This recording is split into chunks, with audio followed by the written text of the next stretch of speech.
오늘 말씀은 사도행전 2장 14절에서 42절까지의 말씀입니다. 사도행전 2장 14절에서 42절까지의 말씀.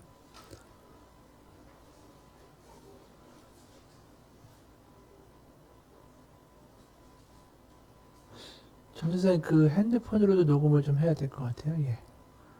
사도행전 2장 14절에서 42절까지의 말씀을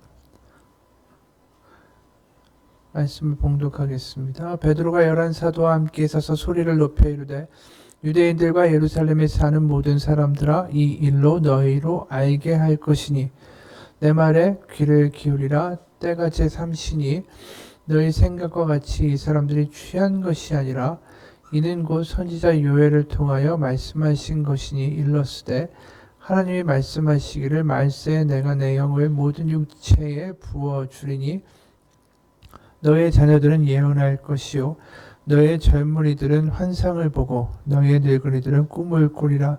그때 내가 내 영을 내 남종과 여종들에게 부어주리니 그들이 예언할 것이요 또 내가 위로 하늘에서는 기사를 아래로 땅에서는 징조를 베풀리니 곧 피와 불과 연기로다. 주의 크고 영화로운 날이 이르기 전에 해가 변하고 어두워지고 달이 변하여 피가 되리라. 누구든지 주의 이름을 부르는 자는 구원을 받으리라 하였느니라. 이스라엘 사람들아 이 말을 들으라. 너희도 아는 바와 같이 하나님께서 나사렛 예수로 큰 권능과 기사와 표적을 너희 가운데서 베푸사 너희 앞에서 그를 증언하셨느니라. 그가 하나님께서 정하신 뜻과 미래하신 대로 내준 바 되었거늘 너희가 법 없는 자들의 손을 빌려 못 박아 죽였으나 하나님께서 그를 사망의 고통에서 풀어 살리셨으니 이는 그가 사망에 매여 있을 수 없었음이라. 다윗이 그를 가리켜 이르되 내가 항상 내 앞에 계신 줄을 배웠으며 나를 요동하지 않게 하기 위하여 그가 내 우편에 계시도다. 그러므로 내 마음이 기뻐하였고 내 혀도 즐거워하였으며 육체도 희망에 거하리니 이는 내 영혼을 음부에 버리지 아니하시며 주의 거룩한 자로 썩음을 당하지 않게 하실 것이미로다. 주께서 생명의 길을 내게 보이셨으니 주 앞에서 내게 기쁨이 충만하게 하시리로다 하였으므로 형제들아 내가 조상 다윗에 대하여 담대히 말할 수 있노니 다윗이 주가 장사되어 금요가 오늘까지 우리 중에 있도다.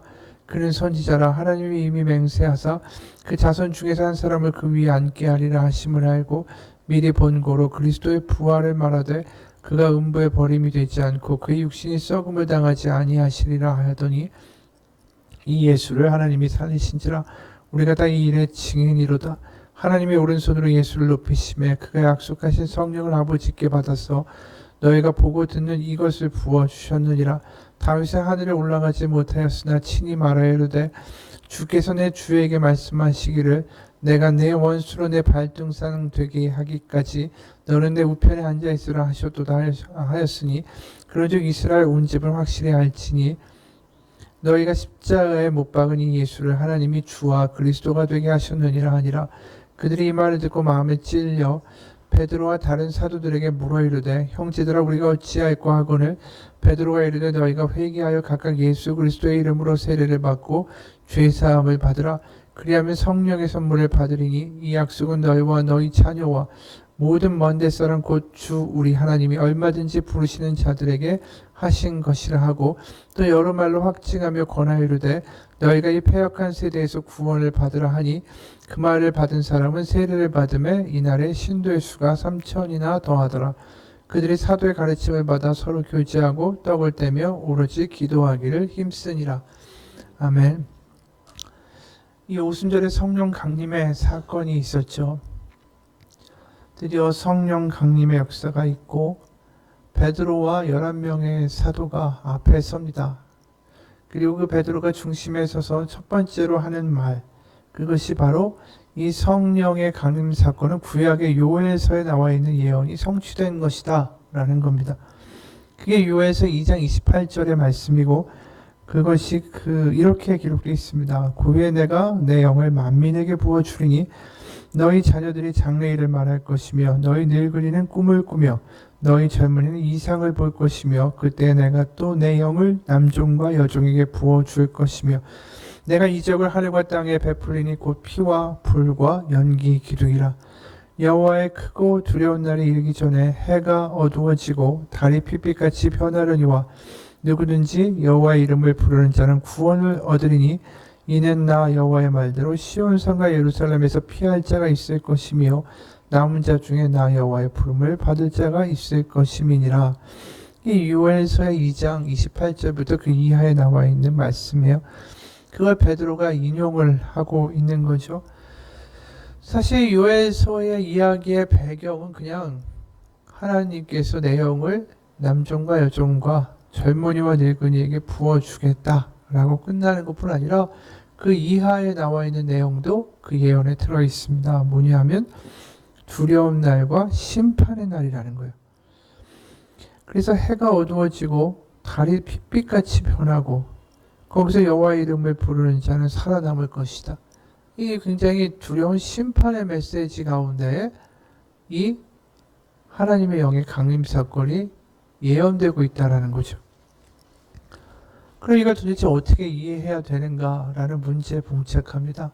성령의 역사는 분명히 좋은 것이고 성령의 역사를 받고 이 사도들이 드디어 방언을 하고 각 나라의 이야기들을 하며 드디어 담대하게 하나님의 복음을 전하게 되죠. 그럼 도대체 이 핏빛의 어둡고 심판의 날은 언제 온 것인가? 그거는 바로 십자가 사건에서 임한 거예요. 마가복음에 우리가 보게 되면 15장 33절 이하를 보면 거기에 마가복음에서 예수님이 운명하실 때의 장면을 이렇게 말씀합니다. 마가복음 15장 33절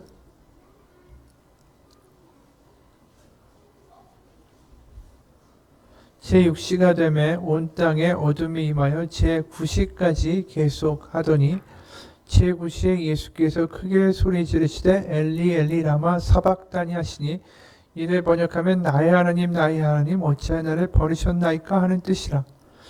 바로 예수님이 12시부터 오후 3시까지 그러니까 숨쉬시기 바로 전까지 세상이 암흑으로 어두워졌다라고 기록하고 있어요. 그래서 15장 33절 지금 읽었지만 6시부터 9시까지 땅에 어둠이 임했다라고 이야기합니다. 그리고 마태복음에 보게 되면 어떻게 기록하냐면 27장 50절 53절 보면 영혼이 떠나가시니라 이에 성소 휘장이 위로부터 아래까지 찢어져 둘이 되고 땅이 진동하고 바위가 터지고 무덤이 열리며 자던 성도의 몸이 많이 일어나되 예수 부활 후에 그들이 무덤에서 나와서 거룩한 성에 들어가 많은 사람에게 보이니라. 그러니까 예수님의 그 십자가에서의 운명 사건 당시에 땅이 흔들리는 지진부터 시작해서 흑암이 몰려오는 사건이 있었다. 바로 그 심판의 모습이 십자가에서 예수님이 죽으실 때 나타났다라는 거예요. 근데 그 요엘서에만 그런 어둠이 임하고 천지가 격동하는 심판의 어두운 밤이 있는 게 아니라 아모스 예언자도 구약에서 똑같이 이런 예언을 했어요. 보면 주 여호와의 말씀이니라 그날에 내가 해를 대낮에 지게 하여 백주의 땅을 캄캄하게 하며 너희 절길의 애통으로 너의 모든 노래를 애곡으로 변하게 하겠다. 이게 아모스 8장 9절에 나와 있는 말씀이에요. 그러니까 그 역사가 언제 일어나냐면 예수님이 십자가에서 운명하실 때 일어난 일이라는 거죠. 그래서 실제로 우리가 보면 휘장이 쪼개졌다라고 하는데 휘장은 뭘 상징하냐면 지성소의 휘장을 우리 이렇게 얘기했잖아요. 위에서 아래로 쪼개져서 우리가 하나님께로 갈 수 있는 길이 하나님으로 말미암아 열렸다. 그런데 사실 동시에 어떤 걸 의미하냐면 이 지성소의 휘장은 약 25m의 폭을 가지고 있는 커다란 휘장이에요. 거기에는 이 휘장에 뭘 나타나냐 하면은 자색과 청색과 홍색으로 수를 놓았습니다. 그래서 이게 자색은 뭘 가리키고 청색은 뭘 가리키고 다 지정이 있었어요. 청색은 공기를 가리키고 자색은 바다를 가리키고 홍색은 불을 가리키고 거기에 나와 있는 아마포 이 천은 땅을 가리키고 그래서 그것이 위에서부터 아래로 쪼개졌다라는 사건이 의미하는 것은 천지가 격동하고 세상이 흔들리는 것을 의미하는 것과 같은 것이었어요. 그래서 실제로 그 암흑이 임하고 천지를 상징하는 휘장이 쪼개어지고 땅이 쪼개지는 이런 역사들과 암흑의 일들이 십자가에서 운명하실 때 있었다라는 거예요.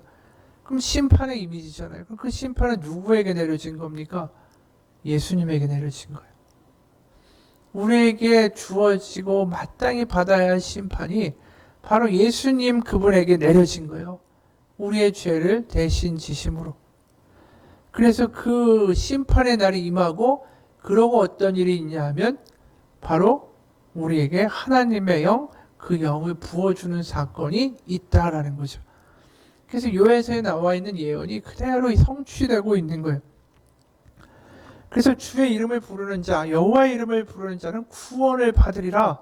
그게 바로 오늘 예수의 이름으로 세례를 받으면, 너희가 회개하고 죄사함 받고 예수님의 이름으로 세례를 받으면 성령을 받으리라. 그 이야기가 그렇게 전개되고 있는 거죠. 그래서 특히 이 베드로는 어떤 이야기를 하냐면, 예수님이, 이 유대인들은 그 구약의 역사를 잘 알고 있잖아요. 그 사람들에게 이 예수님의 죽음과 부활의 사건이 이 시편에 나와 있는 내용에서 이미 다 예언되고 있다는 걸 또 그 다음에 풀어서 이야기해요. 그래서 23절 보게 되면, 하나님께서 정하신 뜻과 미리 아신 대로 내준 바 되었거늘 너희가 법 없는 자들의 손을 빌어 못 박아 죽였으나, 그러니까 하나님이 이미 정하신 대로 내어주신 그 예수님을 너희가 못 박아 죽였는데, 24절에 하나님께서 그를 살리셨다. 그는 사망에 매어 있을 수 있는 분이 아니다 라고 이야기해요. 그러면서 다윗이 예수님을 가리켜 부활의 이야기를 이미 한 것이 아닌가. 그게 25절이에요. 다윗이 그를 가리켜 이르되 내가 항상 내 앞에 계신 주를 배웠음이요 내가 기뻐하였고, 26절에 내 육체도 희망에 거하리니, 27절에 내 영혼을 음부에 버리지 아니하시며 주의 거룩한 자로 썩음을 당하지 않게 하실 것이다. 부활에 대한 이야기를 이미 시편 16편 8절에서 이야기했다라는 거죠. 지금 이야기한 이 부분이 다윗이 지은 시편 16편 8절의 말씀이에요. 그럼 여기에 보면 주라고 이야기하잖아요. 다윗이 계속해서 주라고 이야기하죠. 내 앞에 계신 주를 배웠고 주의 거룩한 자로 썩음을 당하지 않게 하실 거고, 그 주가 누굴까요? 바로 예수님을 가리키고 있다라는 거죠.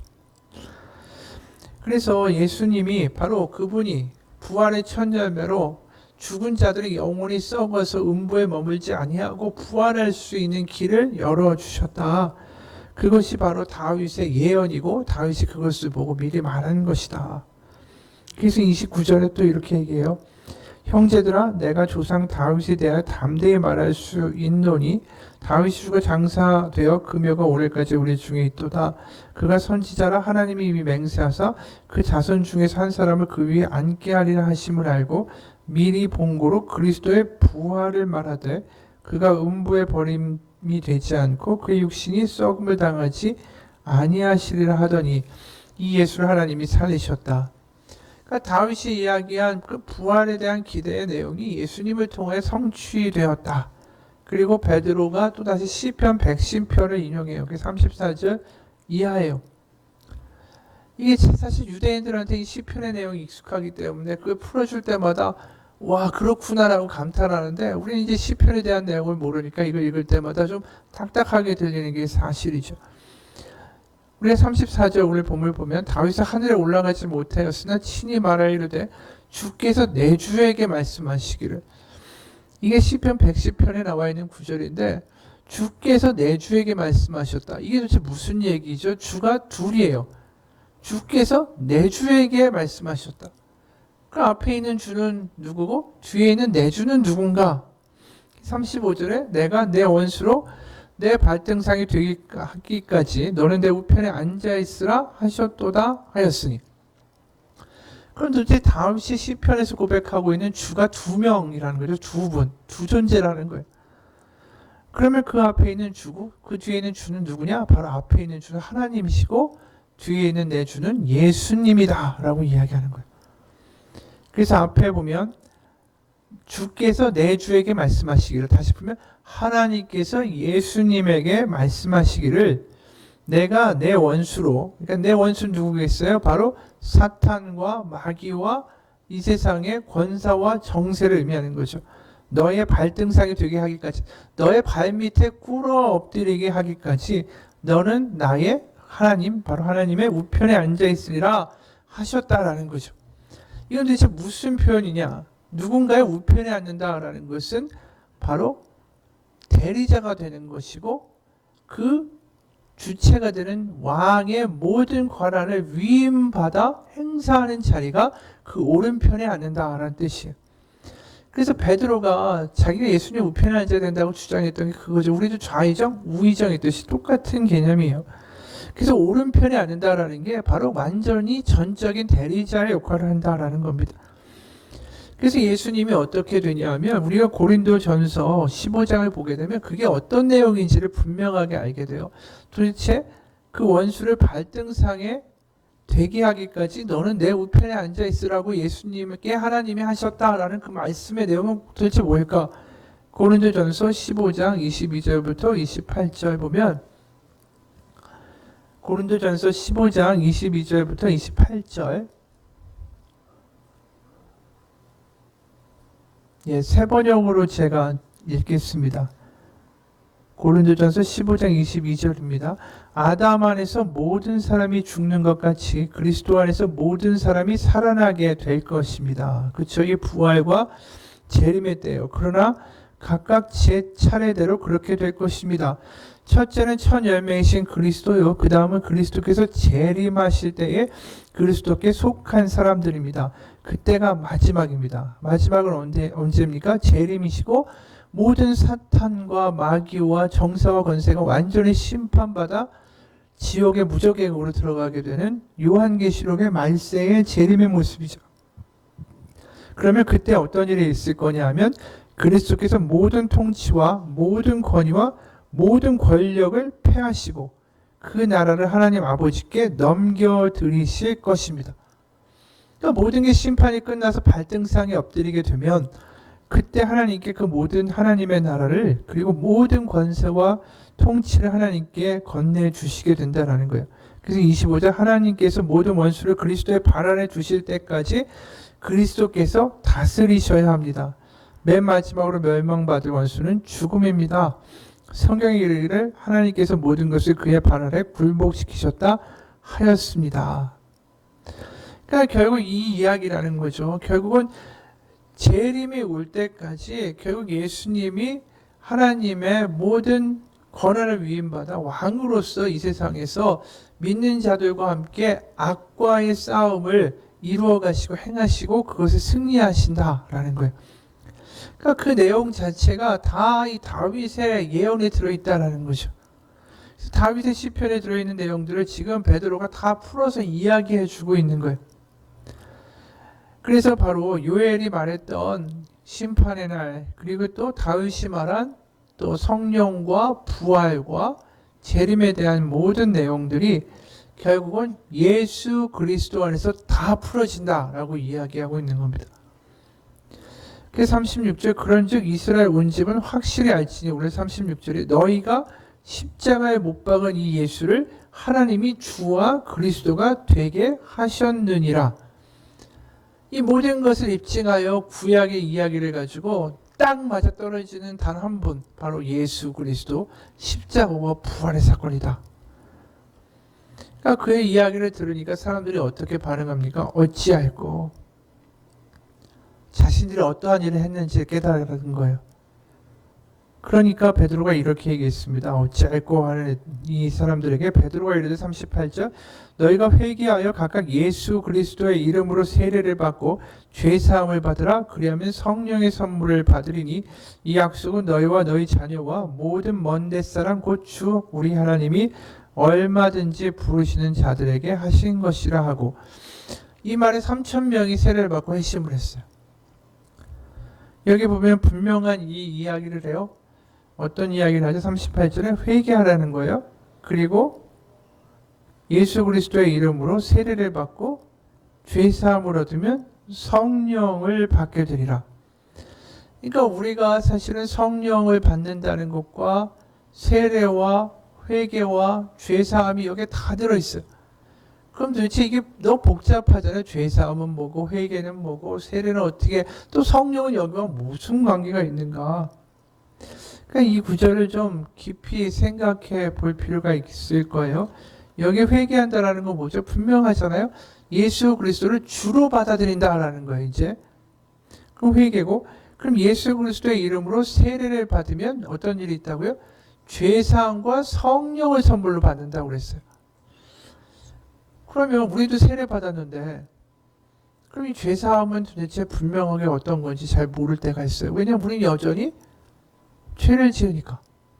그럼 세례를 또 받아야 되나? 이런 생각이 들고, 세례를 받으면 우리는 성령을 받은 건가? 이것도 지금 헷갈리고, 이게 도대체 무슨 얘기인가? 이럴 수가 있다라는 거죠. 먼저 세례가 언제 처음 나왔죠? 우리가 예수님이 세례를 주셨다라는 이야기보다 세례는 세례 요한부터 시작해서 나왔어요. 우리가 복음서에 처음에 보게 되면 세례 요한이 등장해서 뭐랍니까? 이름도 세례 요한이잖아요. 세례를 준 거예요. 마태복음 3장 7절부터 11절까지 보게 되면 세례 요한이 어떻게 일을 했는가 그 말씀이 나와요. 마태복음 3장 7절부터 11절.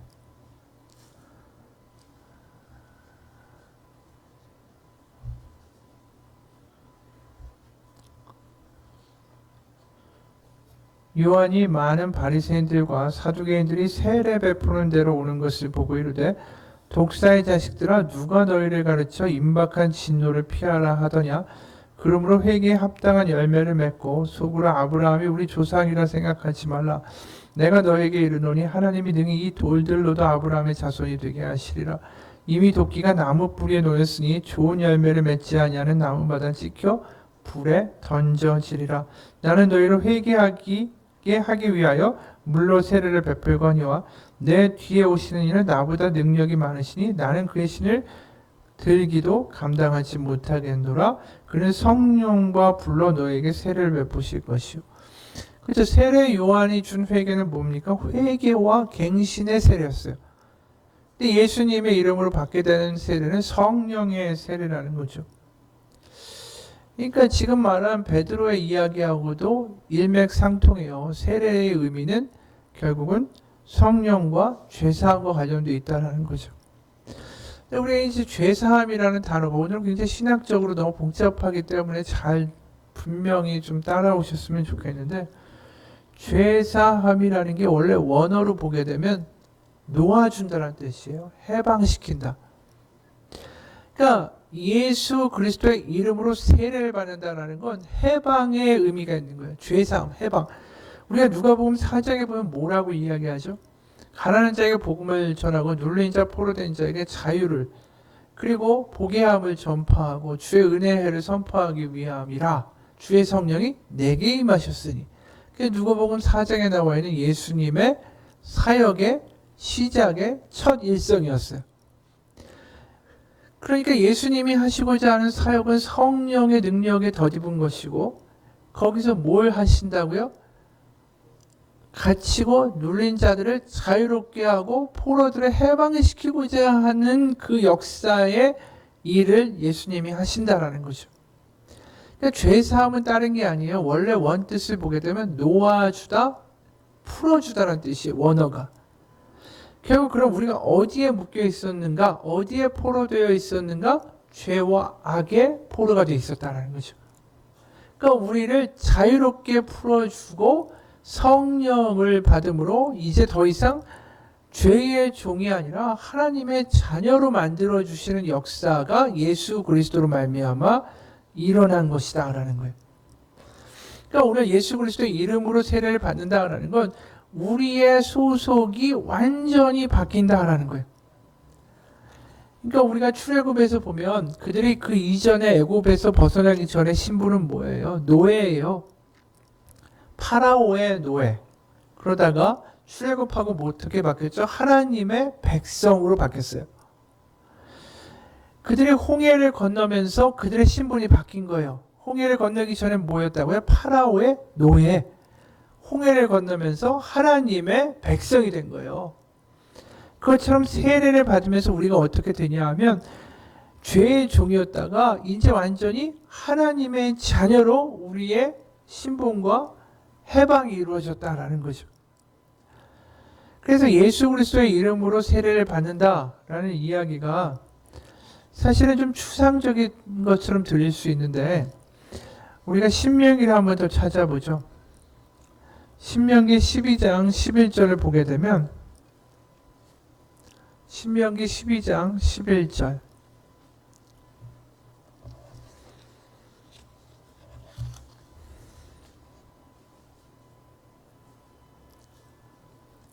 신명기 12장 11절 보면 이렇게 말씀해요. 너희는 너희의 하나님 여호와께서 자기 이름을 두시려고 택하실 그곳으로 내가 명령하는 것을 모두 가지고 갈지니 곧 너희 번제와 너희의 희생과 너희의 11조와 너희 손의 거제와 너희가 여호와께 서원하는 모든 아름다운 소원물을 가져가고, 자기 이름을 주시려고 택하신 곳, 그것은 성막이고 성전을 가리켜요. 결국 이 성소는 고대 고대 문명에서 보게 되면 우상들이 신전 안에 있고, 결국은 그 신전 안에 그 신이 있다라는 이야기를 거부해요. 그리고 신전 안에 거하는 것은 바로 하나님의 이름이다라고 표현해요. 결국 성전과 성막은 하나님의 이름이 거하는 곳이다. 그의 이름을 위하여 지은 건물이다. 그게 열왕기 상에도 8장 44절에 이렇게 이야기해요. 그들이 주께서 택하신 성읍과 내가 주의 이름을 위하여 건축한 성전이 있는 쪽을 향하여 여호와께 기도하거든. 이게 솔로몬의 기도예요. 솔로몬의 기도에서 뭐라고 얘기합니까? 주의 이름을 위하여 건축한 성전이라고 이야기해요. 그래서 쉽게 간단하게 이야기하면 그의 이름으로 세례, 예수 그리스도의 이름으로 세례를 받는다라는 건 바로 우리가 그분의 성소가 된다라는 걸 의미하는 거예요. 그래서 그의 이름으로 세례를 받는다라는 건 우리 안에 예수님으로 말미암아 우리 안에 하나님의 성전이 된다라는 거예요. 성전이 되고 우리 안에 성령이 거하시는 거예요. 더 이상 우리가 죄의 종이 아니라 하나님의 성소가 되고 우리 안에 성령이 거하신다. 그게 오늘 베드로가 하는 이야기예요. 우리가 죄 사함을 받아 해방을 받아 더 이상 노예의 삶을 살지 아니하고 우리가 성령과 세례와 그분의 이름으로 말미암아 하나님의 성소가 된다. 그래서 고린도전서 3장 16절에 너는 너희가 하나님의 성전인 것과 하나님의 성령이 너희 안에 계시는 것을 알지 못하느냐. 그 얘기가 고린도전서 3장 16절에 아주 유명한 말씀 아니에요. 그러니까 세례를 받는다라는 건 어떤 거냐? 우리가 주님께 마음을 열어서 우리의 마음이 그분의 성소가 될 수 있도록 내어드리는 행위가 세례라는 거예요. 그러면 그분이 우리 안에 거하시고 내가 그 안에, 그분이 내 안에 거하는 역사가 이루어지는 거죠. 그러니까 세례에서 가장 중요한 건 뭐냐면 회개함과 우리의 마음을 하나님께 성소로 내어드리는 것. 그게 세례의 본래 의미예요. 그렇기 때문에 초기 교회에서는 세례를 받을 때 1년이 걸렸어요. 1년. 1년 동안 가르치고 고백하고 행실을 바꾸면서 마지막에 세례를 받을 때 어떤 이야기를 했냐면 사탄과 그가 하는 모든 일에 대한 완전한 거부. 그래서 나는 더 이상 사탄에 속한 자가 아니고 세상에 속한 자가 아니고 나 하나님께 속한 자라는 분명한 고백을 3번 이상 하게 돼 있었어요. 그 얘기 뭐냐? 완전히 소속이 바뀌었다라는 선언을 하는 게 세례였다라는 거죠. 그래서 세례는 내가 이제 드디어 하나님이 영이 성령이 거하시는 성전으로 내가 나를 내어드리고 하나님의 증인된 삶으로 살아가겠습니다. 그게 세례였습니다.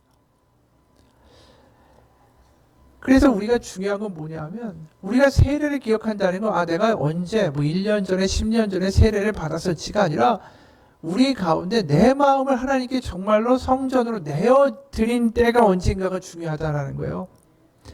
내가 지금도 나의 마음을 하나님께 내어드려 하나님이 성전을 우리 가운데 지으실 수 있도록 살아가고 있다면 우리는 예수 안에 거하는 거죠. 그러니까 세례를 자꾸만 이야기하는 이유는 세례라는 예식 자체가 중요한 게 아니라 우리의 마음이 어떠한가를 묻는 거예요. 지금 그 마음이 하나님께 드린 바 되었는가? 하나님이 거하실 수 있는 성소로 내어 드린 바가 되었는가? 그게 중요하고 그걸 다시 한번 상기해야 된다는 거죠. 세례에 대한 이야기를 할 때는. 어떤 분이 이런 이야기를 했어요. 남편도 없고 자식도 없는 가난한 과부가 있었다. 그녀는 교회 열심히 나와서 예배도 잘 드리고 새벽 기도까지 했다. 하루 하나님 앞에서 기도했다. 하나님, 나도 뭔가 좀 하게 하옵소서. 여기저기 떠돌아다니면서 거지처럼 살지 말고 나도 정착해서 보람되고 안정된 삶을 살게 하옵소서. 그렇게 새벽에 열심히 기도하던 중에 마음속에서 용기가 생겼어요. 그래, 나도 뭔가 해야 돼. 그래서 돈이 없으니까 콩나물을 도매로 싸게 받아다가 아파트 입구에 앉아가지고 콩나물 장사를 시작한 거예요. 시장에 가서 물건을 띄워다가 콩나물 장사를 했는데 이게 조금씩 모이기 시작하는 거죠. 몇 년이 되니까 조그만 가게 하나를 얻을 수 있게 됐어요. 또 가게를 얻으니까 신이 나서 열심히 장사를 해서 그 다음에는 두부 공장을 차리게 됐대요. 가난한 과부가 이게 두부 공장까지 차려가지고 사장이 되니까 이제 인생이 살맛이 나는 거예요. 신이 나는 거예요. 근데 두부 공장 운영하니까 엄청 바빠지기 시작했어요. 콩나물 장사할 때는 시간이 남아가지고 예배에도 꼭 가고 새벽 기도도 나가고 그리고 장사 나갔는데 두부 공장 사장이 되니까 바빠지니까 새벽 기도를 못 나오게 되는 거예요. 수요일에도 못 가고 금요일에도 못 가고 바쁘니까 겨우 주일에만 교회를 찾아가는 신앙이 됐습니다. 점점 자기의 시간이 사업적으로, 마음도 사업적으로 가기 시작한 거예요. 그러니까 계속 생각은 두부 공장 사업해야 되고 돈을 벌어야 돼.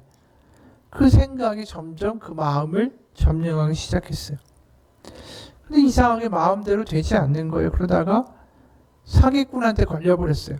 운영이 잘 안 되니까 사업에만 그러다가 더 정신이 팔려버리고 결국 어떤 일이 됐냐 하면 신앙도 잊어버리고 두부 공장도 부도로 날아갔고 장만했던 집도 사라졌어요. 그리고 또다시 알거지가 된 거예요. 그리고 자기 과거를 생각했대요. 야, 그때 새벽 기도 다니면서 콩나물 장사할 때가 행복했구나. 나는 이것저것 다 잃어버렸구나. 그리고 과부는 다시 새벽 기도에 나왔습니다. 왜 돈을 버는지, 왜 부자가 되어야 하는지도 알지 못한 채 마음을 다하고 목숨을 다해서 돈을 사랑해 버린 거죠. 그런데 그러면 그럴수록 행복과는 거리가 멀어지고 집착의 노예가 되고 욕망의 목마름을 얻게 되는 거죠. 그러면서 마음이 다 무너지고 마음에 지었던 성령의 집이 그대로 폭삭 주저앉아 버린 거예요. 우리가 우리의 마음 가운데 하나님의 성소가 지어져 있고 우리의 마음이 과연 지금 어떠한가가 굉장히 중요한 이야기입니다. 오늘 본문을 읽게 되면 우리 그 이야기가 있잖아요. 어찌할꼬. 그들이 이 베드로의 말을 듣고 마음이 찔려 어찌할꼬 라고 이야기하잖아요.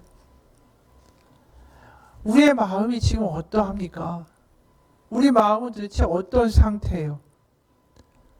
마가복음에 보면 예수님이 성전에 가서 하신 일이 뭐죠? 성전에 있는 장사치들을 다 뒤집어 엎으셨어요. 성전에 들어가서 성전 안에서 매매하는 자들을 내쫓으시며 돈 바꾸는 자들의 상과 비둘기 파는 자들의 의자를 둘러 엎으시며 아무나 물건을 가지고 성전 안으로 다니심을 허락지 아니하시고 내 집은 만민이 기도하는 집이라 칭함을 받으리라 하지 아니하느냐 너희는 강도의 소굴을 만들었도다. 우리의 마음이 이렇게 되면 안 된다는 거예요. 우리의 마음이 하나님께 드렸습니다라고 세례받은 우리의 그 고백과 마음이 어느 순간 점점 장사치들이 들어와서 장사하고 성전 앞에서 그들이 그러한 일을 한 것처럼 우리의 마음이 점점 당하기 시작할 때 우리의 이 예수님의 말씀이 있잖아요. 내 집은 만민이 기도하는 집이라. 바로 네 마음이 바로 내가 거기에 거하는 성소인 것을 깨닫지 못하느냐, 그 말씀이에요. 우리가 정말 주님과 친밀하게 살아가서 우리 마음 가운데 하나님을 모시는 성소로서의 우리의 마음을 내어드리지 못하면 우리는 삶이 변할 수가 없어요. 하나님이 우리 안에 사시는 성수가 우리 안에 있을 때 내가 내 생각대로 말하고 판단하고 정죄하고 분란 있고 혼돈하고 복잡하고 고민하고 그러지 않게 됩니다. 하나님 믿고 하나도 안 변했다라는 건 우리의 마음을 하나님께 드린 적이 없다라는 거예요. 우리가 하나님의 우리의 마음을 내어드릴 때 하나님 분명히 약속하시죠. 뭐라고 하십니까? 그 안에 우리의 마음 가운데 거해주겠다라고 하셨어요. 우리 안에서 살아주겠다라고 말씀하셨어요. 그런데 우리의 삶에서 여전히 변한 게 없고 여전히 걱정하고 여전히 두려워하고 여전히 똑같이 살아간다면 우리의 마음이 정말 하나님이 거하시는 성소일까요?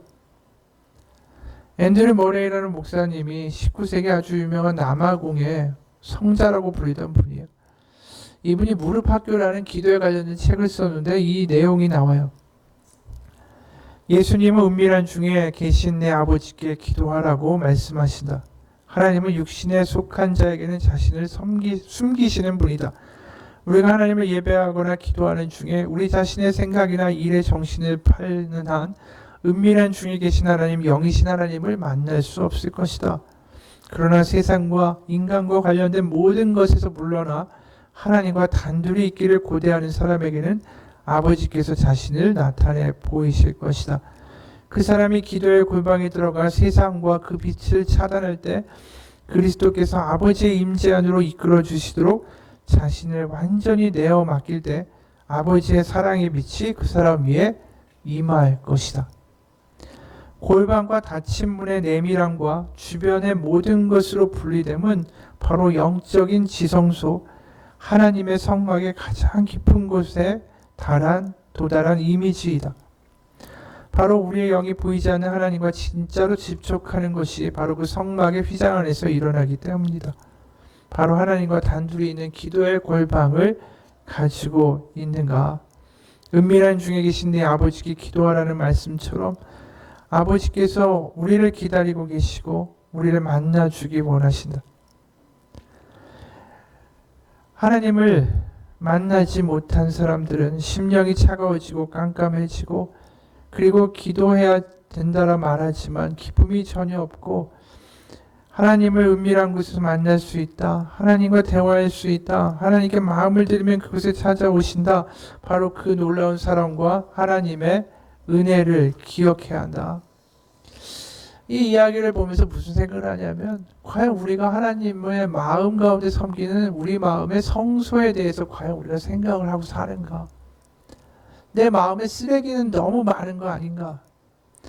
내 마음은 정말 하나님과 은밀하게 만나는 그 공간이 우리 마음 가운데 존재하는가? 그거 그냥 놔두게 되면 결국 쓰레기를 꽉 차버리겠죠. 맨 처음에 과부가 그랬잖아요. 새벽 기도 나가고 수요일 나가고 금요일 나가면서 그 마음을 하나님 앞에 성소로 내어드렸다가 어느 순간 자기 일로 생각하며 자기 염려하고 돈 버는 거 생각하다가 결국 그 마음의 성소가 무너져 버린 거죠.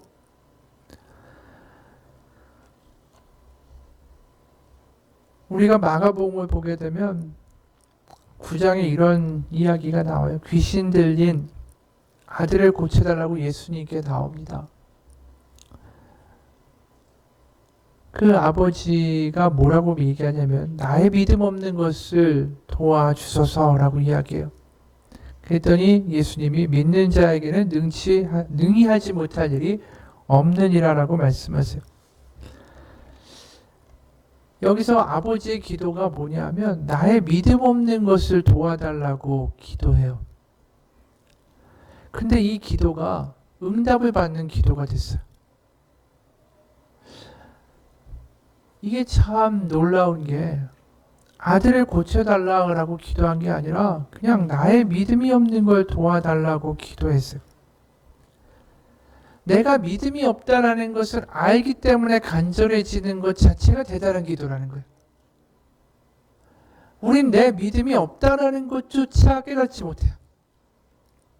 나의 모습조차 보지 못해요. 그래서 간절하게 기도 못하는 거예요. 내가 믿음이 없다면, 내가 엉망이라면 더 간절하게 기도할 텐데 내 마음의 상태에서 알지 못하니까 기도를 제대로 할 수 없고, 그러다 보니까 울지도 못하고 간절해지지도 못한 상태에서 그냥 자리에서 일어나서 집으로 돌아가는 거죠. 내가 기도가 안 된다. 그러면 내가 믿음이 없어서 그것 때문에 안타까워하는 마음으로 믿음이 없습니다라고 하나님 앞에 간절하게 기도할 수 있는 그 마음이라도 생기면 우리는 다시 회복될 수 있어요. 믿음이 없다라는 걸 깨닫는 사람, 그 사람이 복된 사람이고 그 사람이 간절하게 기도하는 사람이에요. 그 사람이 바로 오늘 어찌할 거라고 사람들이 반응하잖아요. 그리고 3,000명이나 세례받고 그리스도 안으로 돌아오게 돼요. 이 어찌할 거라는 말이 너무나도 강력하게 호소되는 말이에요. 돌아가신 김수환 추기경님이 한국에서 최초의 추기경이 됐잖아요. 그러니까 이게 너무나도 천주교에서는 경사인 거예요. 추기경 한 번 나오는 게 너무 힘든 일이니까. 그러니까 천주교 신자들 중에서 사업을 크게 하는 분들이 돈을 다 모아가지고 그 당시에 미국 차 캐딜락이라고 있었대요. 되게 비싸고 좋은 차잖아요. 수입도 안 될 텐데. 그걸 선물했어요. 한동안 캐딜락을 타고 다니셨대요. 그런데 캐딜락을 타고 가던 어느 날 수녀님이 같이 그 차에 탔는데 농담 삼아 한마디를 던졌어요. 추기경님, 이런 고급차를 타고 다니시면 길거리에서 사람 떠드는 소리도 안 들리고 고약한 냄새도 안 나겠네요.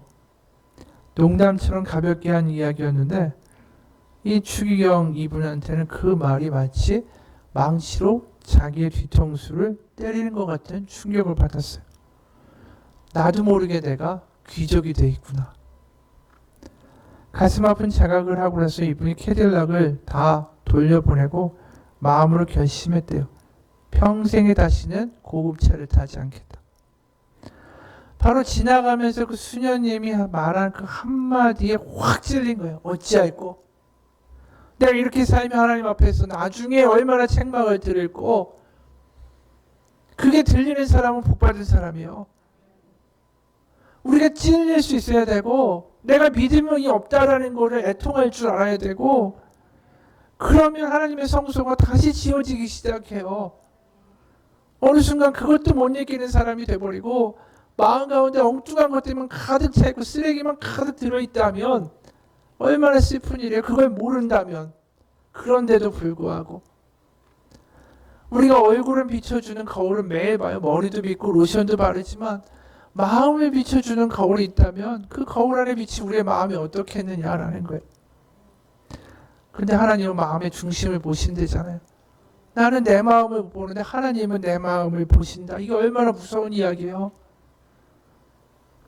오늘 보면 어찌할꼬, 그들이 그렇게 이야기할 때 어찌할꼬라는 그 헬라어는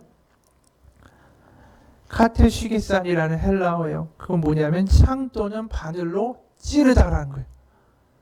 그 말씀을 들었을 때 그들의 마음이 심장을 창이나 바늘로 찌르는 고통을 느꼈다는 거예요.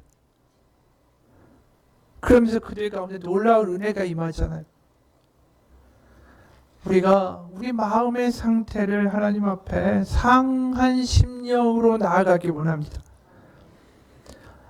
미국에 어떤 상원 의원이 있었대요. 그 상원 의원의 아버지는 목사님이었어요. 근데 이 연로하신 목사님이 워싱턴에 있는 그 아들의 집에, 상원 의원이니까 워싱턴에 있겠죠. 거기에 방문하셨어요. 그래서 아들 집에 자고 있는데 어느 날 그 남미 출신의 한 외교관이 이 상원 의원 집을 방문한 거예요.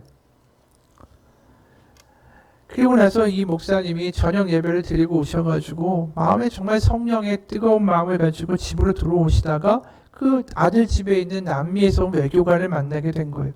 그러면서 물었습니다. Are you Christian? 당신은 그리스도인입니까? 그러니까 이 남미 외교관이 듣고 나서 당황했지만 이렇게 대답했어요. 저는 카톨릭입니다. I'm a Catholic이라고 그랬어요. 나는 가톨릭 교인입니다. 그러자 이 나이 들은 목사님이 외교관의 어깨에 손을 얹고 이렇게 말씀하셨어요. 좋습니다. 나는 당신이 가톨릭 교인인지 개신교 교인인지에 대해서는 관심이 없습니다. 당신의 마음과 영혼은 어떤 자리에 있습니까? 그걸 물어봤어요. 외교관이 그 질문에 아무 말을 못했어요. 그리고 굿나잇하고 인사를 하고 돌아갔습니다. 근데 그 다음날 그 연로하신 목사님이 그만 세상을 떠나 소천하시게 됐습니다. 그 소식을 들은 이 남미 출신의 외교관이 꽃을 보내오고 조의를 표했습니다. 그리고 목사님의 입관 절차가 끝나자 자기의 가족들과 함께 그 목사님, 그 미국엔 뷰잉이라고 그러잖아요. 이렇게 시신을 볼 수 있게 해주니까 거기를 이제 와서 가족들과 함께 그 목사님의 관 앞에서 무릎을 꿇고 거기에 꽃다발을 내려놓고는 아이처럼 흐느끼면서 울었습니다. 그리고 사람들한테 이야기했어요. 뭐라고 얘기했냐면 목사님은 내 평생에 나의 마음과 영혼의 상태에서 질문을 하신 최초의 사람이었습니다. 그분의 말 한마디로 자신의 마음을 비춰보게 된 거예요.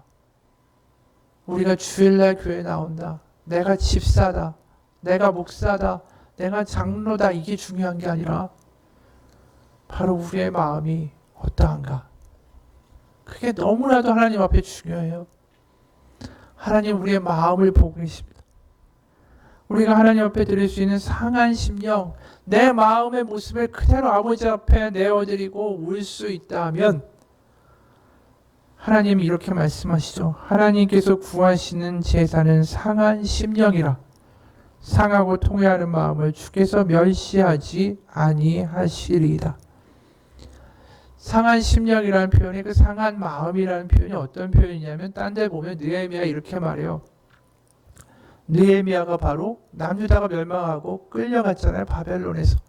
바벨론에서 관리하다가 자기의 고향인 예루살렘의 성벽이 완전히 다 무너졌다라는 걸 알고 그것을 다시 구축하겠다고 느헤미야가 돌아온 사람 아닙니까?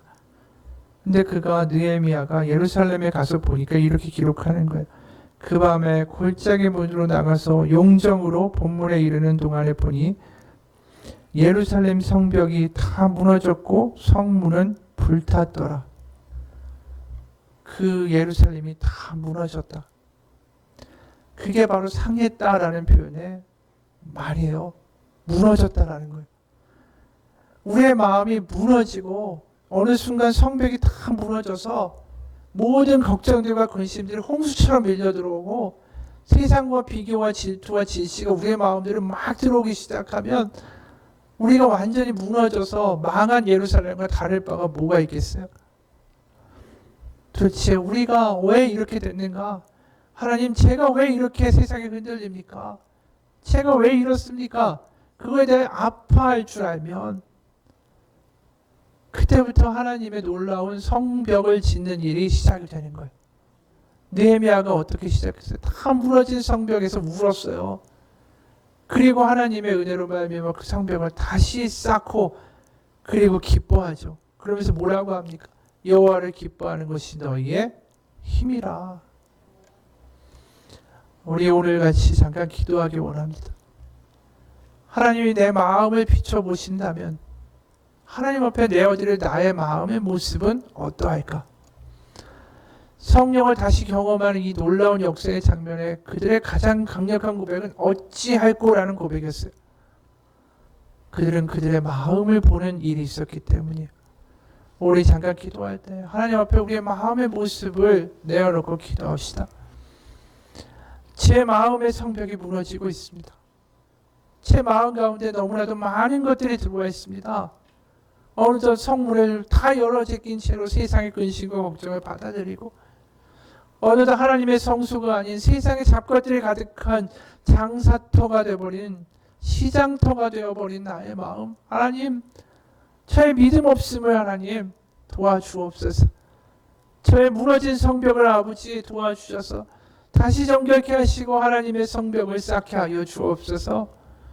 우리의 마음을 놓고 이 시간 아버지 앞에 기도하며 나아가겠습니다.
하나님 아버지, 이 시간 우리의 믿음의 없음을 아버지 앞에 고백합니다. 하나님은 나의 요새시라. 하나님은 나의 산성이고 나의 방패시라. 하나님은 나의 숨을 바위시며 나의 요새라는 그 고백에도 불구하고 우리의 마음이 하나씩 하나씩 무너지고 있음을 아버지 앞에 고백합니다.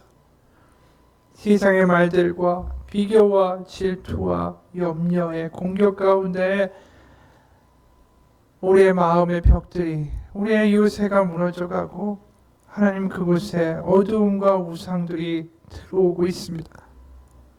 우리의 마음이 황폐해져 가고 있고 하나님 그 가운데에 우리 마음 가운데 하나님의 세일을 허락하여 주옵소서. 우리가 알 수 없고 우리가 지금 이 시간 아버지 앞에 믿음이 없음을 가지고 고백하오니 하나님 우리의 마음 가운데 보혈과 성령의 능력으로 정결케 하시고 모든 우상과 무너진 성벽을 우상을 깨뜨리시고 성벽을 다시 짓는 놀라운 하나님의 역사가 있게 하여 주옵소서. 주님의 성소가 되게 하시고 살아계신 하나님과 함께 살아가는 기쁨을 회복하게 하여 주시고 아버지 이 시간 아버지의 성소가 우리의 마음 가운데 임하도록 아버지 오직 보혈의 능력으로 우리의 부정한 것들을 다 태워버리시고 오직 하나님의 성령으로 정결한 영으로 정결케 하사 다시 한번 하나님과 함께 살아갈 수 있도록 하나님 인도하여 주옵소서.